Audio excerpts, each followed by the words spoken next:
Hey everybody, how y'all doing today? This one is going out to Glowing Double O Cabbage. Man, you be requesting me. I'm teasing. I remember your request for Anthony Braxton, and I was going to tease like, man, he's bugging me again.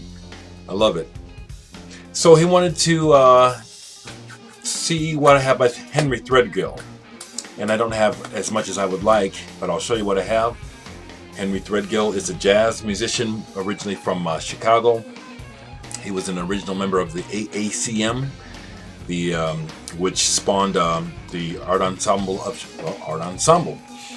and but he ended up going into the service, and so that's why he wasn't part of the original art ensemble of Chicago Records. Anyway, I'm not sure how I rediscovered Henry Threadgill, but I think he's kind of revolutionary. I think he's on the cutting edge of where jazz and contemporary music can go. He incorporates many genres outside of jazz into the mix, which I find very, very interesting and very listenable. I've just got a few vinyls and some CDs. I'll show you what I have. This is When Was That? The Henry Threadgill Sextet. And this is on About Time Records. It's a private small label, and Oludara on cornet, Fred Hopkins bass, Firon Aklaf is one of the drummers. This is good. I'll wait till we get to the one that I really like to talk, because there's one of his that I really, really like. Here we have You Know the Number, the Sextet again. I believe this is now on. This is cool. Novice. It's on, but it's part of RCA. And how would I describe? See, Henry Threadgill is one of those cool composers who he composes, but the way that he writes, there's a lot of space in the structure for improvisation and for interpretation. You know, it's like the music can probably sound different every time, although the basic themes will be there. Interesting how he'll use things as diverse as we start with jazz, then we'll hear some military bugle calls, and then plantation music from from the slave days, gospel music. And then we'll weave that into moving into something really wild and improvised. Henry Threadgill is a genius and unfortunately unknown. This is the only other vinyl album I have by him. It's called Ragbush and All, and this one is awesome. This one is just very, very powerful. Let me see who's on here. The main sextet. Gift in particular, side 2. 1988. Insert.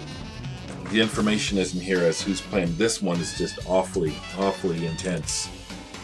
And another point of reference that I hear in some of the Threadgill's compositions is where he is literally audio-wise, recreating the feel of the Beat generation, like the beatniks.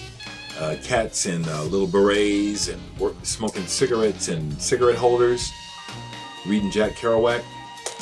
He's got songs that's what it sounds like, but not in a corny way, but it's like, yeah, this is really calling up that aesthetic.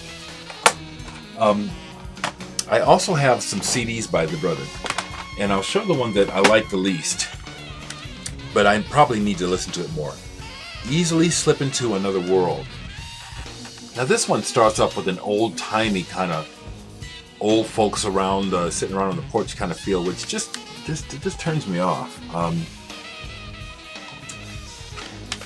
So this is one that I need to listen to some more to really appreciate it.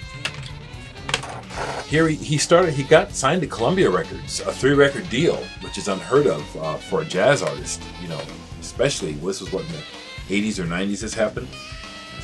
Oh, okay. This Very, Very Circus ended up recording on Columbia, but here I have them on Black Saint.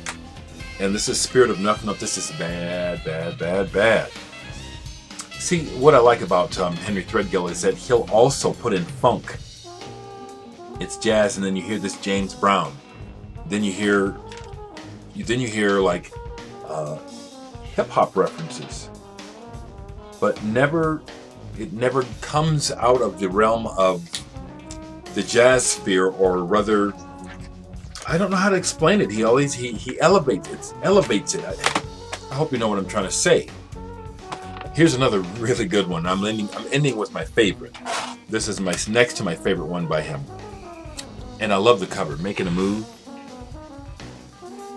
What is that contraption that man is standing next to? It looks like some kind of ancient percussion machine. It looks really odd. Look this one up online so you can get a better look at the cover. But this is one of the records from the period when he was on Columbia Records, a major label. And this is excellent. This is excellent.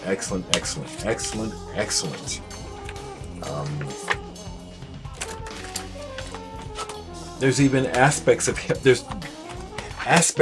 hop in this, but in a jazz sense.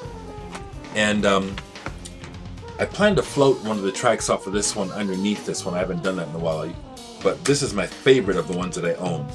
Too Much Sugar for a Dime, Henry Threadgill.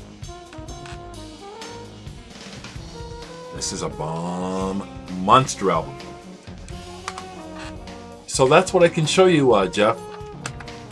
I did listen a little bit since it had been a while so I could speak a little, not completely ignorantly. I just want to say that Henry Threadgill is the real deal.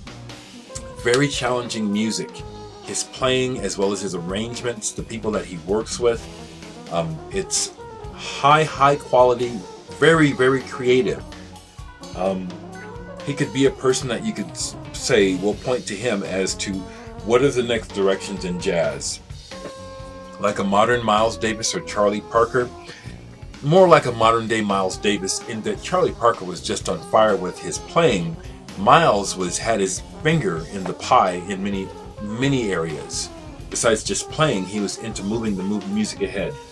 I see Henry Threadgill in the same light, that he wants to move jazz further along, and I think he's done it. Before I go, I want to mention one other jazz musician who's mainly a conductor. When I think of Henry Threadgill, I also think of Butch Morris. You want to know about another jazz musician who is on the cutting edge of what can happen? It's Butch Morris. I've only got a couple of his recordings. He's mainly a conductor and writer.